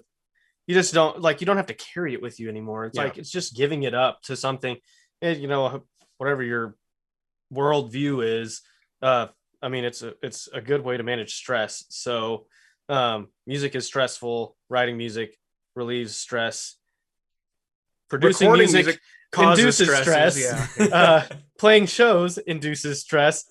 The after of the show, getting ready for the show induces stress. Playing the show is kind of the relief. And then packing up after the show also induces stress. I mean, it's a balance. But it's a very out of balance balance. Yeah. But we love it, man. It's been so cool. We've met so many cool bands that I would have never heard of, like Madam Mayhem. That's like one of my, like, May loves Rick and Morty. And that's right. We did a cover of Get Schwifty. It's on our album. We paid for licensing and everything, so it's totally legit. Do you watch Rick and Morty? I don't watch him as much as I used to. My brother is just one of the biggest Rick and Morty fans I've ever met. So every time I see him, he's always talking about Rick and Morty. So I'm like, shit, I gotta catch up. And then all of a sudden, I'm just like, I turned myself into a pickle. Boom, big reveal. Yeah. So one of the funny, like, it was a massive coincidence. When we were crowdfunding our album, we needed about $250 to get the license for Schwifty. And there was a lady that we had known growing up. Family friend of ours. Yeah, family friend. And she wrote us a check for $250 as a crowdfunder. And her name is Beth Smith. Yeah. It's not, and I'm not, we're not kidding. It is the most, like, it's like her name's in the album. So, and that's kind of a cool thing. I mean, there's so many cool things we could go on about. But yeah, Beth Smith paid for us to have Schwifty legally. So, actually, I have it. Does your brother like guitar picks? Does he collect guitar picks, or does he even really care? If it's Rick and Morty related, he would love it. So I have one So like we did Get Schwifty, right? And I'm like, okay, how do we get away with this? And this is probably we might have to strike it from the record. I don't know. We're But not selling them. What are they gonna do? I'm just giving these picks away. It's the picks I play with. It's a like the Dunlop Jazz 3 styled pick, but it's from In Tune. But one side is Rick, and the other side is a portal, and then it says Labor 12, but it's in the Rick and Morty font. And I call that pick Sanchez. So look, Morty, I've turned myself into a guitar pick. Yeah, literally. Boom, big reveal. Yeah. So I'll mail you one. I'll mail you 2. You can have one, and he can have one. Or you can have perfect. 2. Or you can have 2. Yeah, it doesn't matter to us. Oh, no, I'm giving him one. I gotta give him one. But anyways, it's just been like... And T-Pain. Oh, yeah, T-Pain liked Get Schwifty. Yeah, like, he was doing a stream one night, and somebody submitted it, and he listened to it. He's like, okay, yeah, man, I like it. And we're like, lame claim to fame number 1. T-Pain said he liked it. So that's a good claim to have, though. I mean, having T-Pain say he likes your music. I mean, that's just someone that's going to connect with multiple different generations of different kinds of fans. All of a sudden, playing a Get Schwifty cover, it's like, holy shit. If T-Pain's going to like it, someone else is going to like it. On top of that, the only way that could have been better is if in that crowdfund from Beth Smith to get you that final $250, if in the memo of it said, show me what you got. Yeah, right. I don't think she's ever watched Rick and Morty. No, she has no idea what she did. I don't think she really understands what she did, but it was awesome. Have you heard that song? Like our version of it? Yeah. Okay. I swallowed like 85,000 gallons of air to get that burp at the end of it. Yeah. That's the way the news goes. Yeah. It was a lot of fun. That song is so funny to me because it's definitely got the most inconsistencies, I would say, in all the tracking of it. Because we were like, it's Rick and Morty. It doesn't have to be perfect. Yeah. Like everything else, we were like really about precision and clean and tight. And I almost made him mad a few times. You're like, no, we got to go back and do that. It was not you. It's just, it was more. I was the one messenger. Yeah. So I couldn't shoot the messenger, or also a message for you, sir. Concord. So yeah, I'm feeling better right now. I could go on. Yeah. Okay. I'm feeling okay. Okay. So you don't have a copy of the CD, but if you did, there's a Monty Python reference on only the physical CD. We could not. Well, no, you can, like, if you buy a copy through the website. Oh, okay. So if you get a downloadable copy from the website, but like, due to the nature of how we added it to the album, Spotify and Apple Music, all the streaming platforms wouldn't take it because you can't have hidden tracks on albums anymore, or not for streaming, or like dead space for so long. So, yeah. And if you happen to be there, there is a tasty little Monty Python. There might be a CD in with your pick. Yeah, possibly. Could be. But it's gonna end up like listening to the CD, and all of a sudden I'm just gonna hear like in the faint, just That would be awesome. That would have been a better idea. No, this one's a little more obscure. It's still a Holy Grail reference, but it's just something that our drummer started doing at some point. And now it's like, if we have rehearsal, we take off our hats and put it over our hearts whenever he starts. Yeah, it's just to, I don't know. It's kind of like Shinedown has their like thing that they do before their show where they're all like chanting and whatever. This is ours. It's not near as cool. We typically have to do it at sound check though. Yeah. But yeah, there was just so many, man, there's so much we could talk about. Like, I know we're like way over time here, but it's just the nature of, this has been like one, if not the coolest experience of my life until we get to open for Sevendust. This is it. So, just the whole, there's a lot of things we did that, like we said, we did it for us. One of my favorite things, I spent like, I think about 6 months designing the album and the like, it's got an actual lyric booklet in it. I mean, I think we both wanted it. I wanted it to look like you could walk in to Best Buy and pick it up off the shelf, right? I'd never been able to afford more than just like a front and back in the front cover. So we actually did a full booklet. Yeah. It's like 12 pages or 14 pages or something. And it's full color. The CD is the original shirt that we had designed. Our designer, just sent us a file. He's like, do whatever you want with it. I don't care. We're like, cool. So like, that's actually the art on the CD, and it's printed on there, and it's in their glass master discs. So, I mean, people pick it up and they're like, where are y'all from? We get asked at all 20 of our shows in Lubbock. People ask us every time, where are y'all from? We're like, we're from here. And they're like, no. Now, to be fair, some of them are so drunk that they've asked us that multiple times at different shows. It's totally true. Hey, where are you from? Well, like I told you last time, Phil, we're, yeah. Dude, I work with you. Where are we from? But yeah, so it's kind of a crazy thing when it's nice when your hometown is like, you're not from here. Where are you really from? We're like, dude, bro, we're literally from, I'm not going to tell you where I live because that's weird, but my house is 20 blocks that way. Yeah. We're from here. So, but I think it's a lot of, we've already been through a lot of the hurdles that, like new bands and young bands deal with, because we've all run businesses or had jobs or kind of dealt with. I'd been in 2 other bands prior to this that had, like, both of them. One of them I was offered a record contract with Roadrunner Records. At that point, that was like 2006, 2007. Yeah. And I was told that Chad Kroger was going to be my producer, which meant I was going to be another Nickelback band. Mm-hmm. So turned that down because I just didn't, seemed like a terrible idea from what I was told. Turning it down was a good idea. And then the last band I was in, I think we were on the verge of getting offered what they called a 360 deal from Warner Brothers. Oh, dear God. Yeah. And the band broke up before that happened. But that was one of those things I was actually talking to Ken J about. And he was like, dude, they would have owned your liver by the time you were done. I was like, yeah, they would have. Yeah. So that's kind of, I this wasn't the first band I'd built, and just knowing what I knew, and it had been 10 years almost. Yeah. I guess, about 8 years. Yeah. I guess 8 years. It's 10 years this year. But yeah, I was like, it doesn't matter how long ago it was, but just me being that much older and having been running a business since that last band broke up, just learned a lot about, okay, there are smart ways to do things and stupid ways. And, I've tried all the stupid ways and none of them worked. Yeah. So it's really put us ahead. Plus we own a production company. I mean, you can kind of like see, this is what we do for a living. So,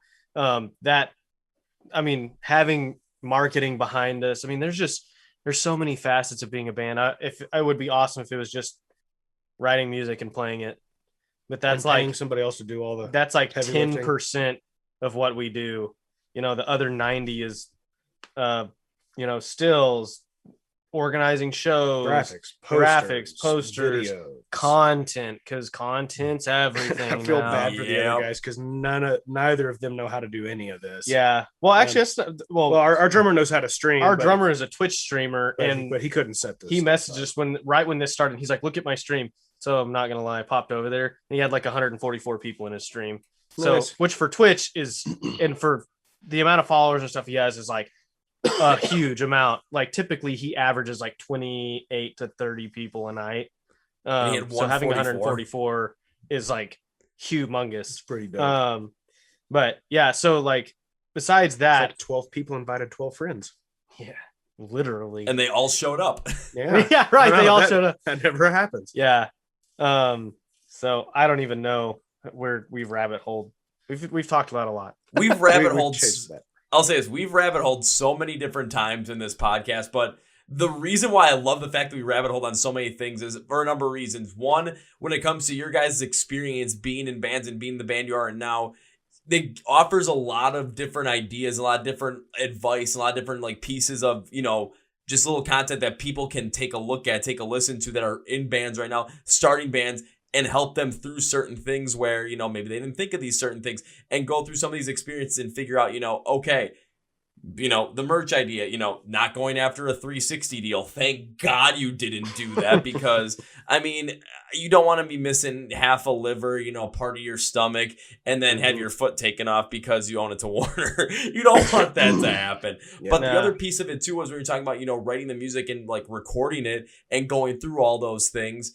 It gives so much more authenticity to the music because even though it is tough to, actually record that stuff during that time, when we listen to it, it's if we've gone through something similar, we're able to pick up on that emotion. Absolutely. And we're able to relate to that, and we're able to understand more of the emotion and not feel so alone during that time if we have gone through something similar. It's what makes so many bands stand out from good to great because they like foster that connection with the fans that, no one else can really get. Plus all the crazy stories you guys told. This is what I love about this podcast because when it comes down to Labor 12, I'm not sure how many people are going to know the band before I put this out. But for people that are going to listen to this whole podcast and literally listen to you guys just go on all these different tangents, just riff off of each other. I mean, I got to know more about you guys than I could ever possibly imagine within an hour and a half time span. And I've only ever had two other artists probably talk as much as you guys did to where I talked like almost non-existent, which was awesome. The only other two were Matt McAndrew from the band Rain City Drive and Elias from Nonpoint. And I'm just that's cool. I did not want to stop like you guys talking through some like I don't want to miss anything you guys are saying. I don't want to miss out on any of this because this is all great stuff. It was the same thing with Matt. It was the same thing with Elias. It's the same thing with you guys. Awesome. Well, we have a lot to talk about. I'm cool with being in the top 3. I'm cool with that. Yeah. And being up there with Nonpoint. I got to see first time I saw them. They were my first metal show. Actually, it was Mudvayne, In This Moment, and Nonpoint. That's right. I forgot they were on that show. Yeah, and because you smelled like beer. I smelled like beer at the end because a guy spilled his old bass player, not our bass player now. This is years ago. Spilled beer all over me. But I will never forget Nonpoint because the drummer is like 90 degrees from the stage. He always plays sideways. Yeah, I don't know why, but I'll never forget him. And his kit was like clear at that point. So sorry. Another rabbit hole, but another rabbit hole. But again, we just get to find out so much more about you guys, so much more about the band, and so much more just about who you are as people. It takes a whole nother level to the point where it was, again, even myself, I'm like, I know very little about you guys before this episode. And now I'm just like, Jesus Christ. They're like, I'm going to end up like going back into this episode, like reviewing everything so I can put everything up, properly on for YouTube and everything for all the streaming platforms as well. And I'm just going to be looking through all this and like looking for content points. And it'll be like, I'm going to have like 20 or 30 different points. And like, I can rip like minutes off of this stuff and just put and splice them up. But you guys are going to give me the greatest problem to have. It's what do I pick out of all this great stuff? Because I can't pick 30 separate things. Yeah, I've done a few interviews. It's like a love-hate problem. We do. So our video production company, we did a shoot with excuse me, a little girl earlier this year who she's one of the faces of we have a big children's hospital here in Texas called Cook Children's Hospital. And she's one of the faces for them. She also has done I think was it Make-A-Wish? What was the one that she was on like cereal boxes in like Hawaii? I don't know about that, but she's also she's done stuff Children's with Target. Miracle Network, I think. Children's Miracle Network, yeah. That's what it is. She designed a shirt that got picked up by Target. But what is she, 13? 13, yeah. Or 14. She just turned 14. Yeah, she was 13 at the time. Yeah. And this little girl she was born with a blood cancer. Very rare. Very rare. And beat it with a bone marrow transplant only to get bone cancer. And then beat that. So, but what's cool about her is, you have some, like, certain kids go through that kind of stuff and they lose their childhood. They, for lack of a better term, they really lose their innocence. And then you have the kids that they just kind of go through it completely clueless as to what's going on. But she was like the perfect blend. She's smarter than probably a lot of the doctors she's worked with at this point, but she's still a freaking kid. Yeah. And like, if you're if you ever watched Uncle Buck, his niece gets accused of being a silly heart, and that's exactly what she is. Mhm. But she's a silly heart that could tell you more about cancer and treatments than and awareness. Yeah, She's it's amazing. she's amazing, and we shot an interview with her back in April. Oh gosh. Oh yeah, I remember that one. Yeah. We had a It big was- show here in Lubbock the next day. Oh, that's right. We had already booked a show here. We were headlining here. And then they called us and they said, "Hey, we're doing this thing. Can y'all come shoot?" She was getting to meet her bone marrow donor for the first time. Because they weren't able to, because she had the bone marrow transplant and they have to wait a year before there's any contact. And that was in 2019 for protocol. That was in 2019. 2020 happened and she couldn't meet her anyway. nobody was going to meet anybody. Yeah. So it was a big deal for them to have us come to that. And so we shot with her, and it was very much that interview. So like did we put the whole thing out by itself? I don't remember, but it was We like should. her interview was like kind of like this 40, except for it was 45 minutes. We're on was like an just hour and 40 right now. Yeah, it was Yeah. too much good stuff I to be know. able to use it all. Man, At she least, was amazing. but yeah. So all that to say, we know we how get you it. feel. We know. Yeah. You know how I feel, but you guys are on a completely different wavelength than I am with something like that. My God. Well, we've done it for a long time, and but we're glad. I mean, and we really, seriously, really appreciate you taking the time with us. I saw Madam Mayhem post about it, and I was like, ask not, have not, right? Like, may as well reach out. If he's like, no, I'm not interested. It's like, okay, cool. That's just As long as he doesn't say, nope, you guys are stupid. Yeah, yeah, right. So and you haven't said that yet. he'll say it after. Yeah. When he's those guys editing, are God, stupid. these guys are stupid. Nah, if I haven't said it to myself yet, then I probably won't be saying it to you guys. At this Oh, good. point. Okay. And to end this on a positive note, like we just did, as we bring this podcast to conclusion, gentlemen, I always like to give you guys a chance to say whatever you want to say, plug whatever you want to plug, promote whatever you want to promote at the end of the podcast. So, gentlemen, the floor is yours. The album. Go Yeah. to Labor 12, laborxii.com, or linktree.com/laborxii. That will take you anywhere you want to go. Buy our CDs, buy our t-shirts, digital downloads. Yeah. Stream us on Spotify. Save us to your playlists and all the funs. But if you're going to do that, go ahead and buy the album, because we only get like Well, I mean, 0.00006% right. of Yeah. anything. Well, I mean, that's the thing. Like, if you want to support a band, buy merch and buy their music. yeah, But but buy it also directly. subscribe to them on Spotify or follow them. Put them in your playlist, because like one of the biggest metrics that producers or a show like Or any like bills yeah, they it's look a at is multi-listener account. Spotify metrics. Like, Yeah. and it sucks, but that's part of it. So But yeah, if you go to the website, sign up for our email or jump in on our street team on Facebook. If you hang out there, yeah, the we email put out email special blast is deals. good. Put Yeah, out special deals that we don't make available to the public. yeah, and then also like I tell everybody this when they sign up for our email, we are not gonna spam you. We don't have time to spam you. So It's like, a chore for me to remember to actually send out the emails. Yeah. and I'm the one that puts the emails together. I'm the one that ships our merch. yeah, So you're We not fulfill all your paying merch. you're not paying a sweatshop of people in China to.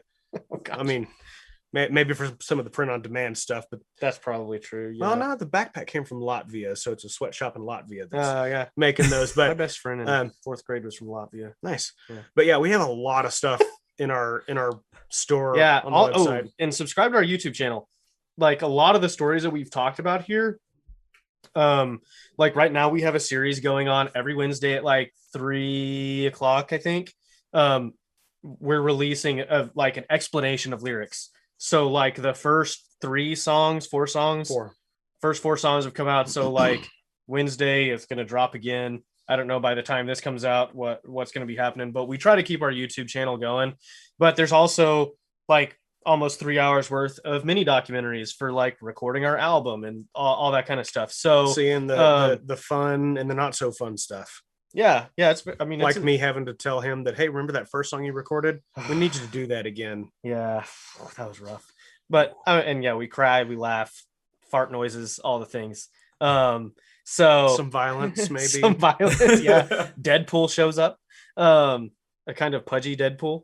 But yeah, I mean, it's just like He's like an Olympic-sized Deadpool. oh my gosh, thanks. So yeah, just check us out, all of our socials. We try to keep content coming to people. But if you listen to the album and you like it, you can message us. You can reach one of us is reading it. One of the two of us usually. We don't let the bass player or the drummer have access. we send them we send screenshots. But like, if you like something, get a hold of us. I love hearing what people think of the album. Absolutely. And if you have stories about, like, oh, I heard this song and this reminded me of this. Like, we love hearing those, because at the end of the day, we're all human, and that connection drives us as much as it drives you guys. You guys give back to us. Also follow this podcast. I'm gonna shout that out. Yeah, yes. Better chord progressions, because we've had a blast here. So follow all of our socials, follow this podcast, and be nice to your mother. Unless she's mean to you. I mean, true. Yeah, I don't necessarily want to be fair. Yeah. Okay. Be nice to your mother, unless your mother is Mrs. Bates. Unless your mother, David Draymond's I was going to say yeah. David Draymond's mom. Dang, we both went through. Man. Oh, and actually, now that I have to tangent this, because I was going to say it when you were talking about Nickelback. Good Nickelback is the song Too Bad, because his mom was working like 5 jobs and was never home. And like, they shot part of the music videos like her working in a diner. And then like abusive relationships that his mom was in and stuff. Like the first albums, it's like, oh, we all know that person. And then Rockstar came out. Not the movie with Miles Kennedy, but the song. And it was like, oh, okay. They did have Side of a Bullet, which was the Dime song that had one of Dime's solos on it. But anyways, okay, yeah, now we're done. All right, now we're able to go to my last 3 things. So when it comes to Labor 12, they told you a bunch of different places to find out, a bunch of different things to do. And yeah, so go and follow them, subscribe to them, subscribe to them on any streaming service, buy some stuff from them, buy some of those shirts, buy copies of their music, digital, physical, whatever it might be. But instead of having to go and like search all that stuff up yourself, here's what you're going to do. Go to the description of the podcast, say find Labor 12 online. There's going to be links for everything, labels for everything. I'm going to do all the research for you guys. So all you have to do is click on the link and then hit that button as like, share, subscribe, listen, buy, whatever it might be. It's all there for you. So yeah, go and do that right now. Well, or after we're done, with this whole entire podcast, then go do it. Time for number 2, gentlemen. So whenever I have guests on the podcast I absolutely love having on, I tend to make a certain promise to them. I'm going to have to edit this promise for you guys because I don't think the promise is going to be enough. So typically the promise is when. It's not an if, it's a when, because when implies that this will happen, time and day to be determined. When I get to you guys perform live for the first time, typically the promise is that first round is on me. However, I feel like one round is not going to cover it. Like, it's like, we just had one round. It's like, okay, we'll probably go through one round. All of a sudden it's like, shit, we want to keep talking. I'm going to need more beer. So fuck it. I'm just going to bring a whole goddamn case. Okay, there you go. Yeah, that'll work for us. So if you guys are if I'm ever down there, I might have to find a way to get some Wisconsin beer down to you guys and be like, hey, okay. What's this shit? We need to go up to like Wisconsin. Maybe make a death trip out of it. Yeah. We'll call it that marketing's already there. We just have to marketing's already there. Mine's already moving. We'll let these guys get on it so they can get their minds wrapped around this by ending it with my third thing, which is I can't say goodbye because there was so much we went through on this podcast. I know there's so much more we can still go through the next time we do this, because there will be a next time we do this. Absolutely. Plus, I made the promise to you guys, so goodbye is too final. No. This is going to be, I'll see you later. Well, folks, that's my interview with Ross and Jacob from the band Labor 12. Once again, if you want to find them, everything online, find them on their social media accounts, subscribe to their YouTube channel. Listen to their stuff, subscribe to their streaming platforms, everything, buy some merch, buy some music, buy all that stuff from them. Go to the description of the podcast where it says Find Labor 12 online. Links and labels for everything are going to be there for you. So go make sure you do that, because after hearing about this band and like all the stories they had, everything they talked about, you're not going to want to miss out on what they're about to do. Also, make sure you're following along with the Chord Progression Podcast, Facebook, Twitter, Instagram, and TikTok for your viewing pleasure. Also, subscribe to the podcast on YouTube, Spotify Podcasts, iHeart, Amazon, and wherever you might be streaming these audio-wise. I know we're a lot of different places. If you're already subscribed to the podcast, a gigantic thank you goes out to you, my friend, because, well, this is like the thing that I love to do the most. Like even with like my full-time job, I'm like, oh God. All of a sudden, like, I get to do this stuff. I'm like, yeah, let's go. So the energy is always there, not stopping. Thank you for subscribing. If you're just subscribing right now, I want to extend that thanks to you as well because you're supporting this dream right here. If you're like, this was awesome, I don't want to subscribe, please reconsider. If not, thank you for stopping by. Thank you for joining the podcast. You're always welcome back, and you're welcome to subscribe at any time. Also, want to thank our sponsor first, Manscaped. Play for stuff at free shipping, the code CPP at checkout at manscaped.com. And of course, when We Were Hungry Festival, October 20th to 21st in Las Vegas, Nevada. Tickets on sale now at WeWereHungryFestival.com. Pancake Spit, Meme to the Dreams. I'll see you out there. Thank you, boys, from Labor 12. And, well, that first case of beer is going to be on me after this type of conversation because there's a lot more we can talk about over a case of beer. So on that note, that's going to be it for me, guys. Thank you for watching. This is the Chord Progression Podcast. My name is Kevin, and you guys know how I end every single one. It's the big, healthy, and hearty.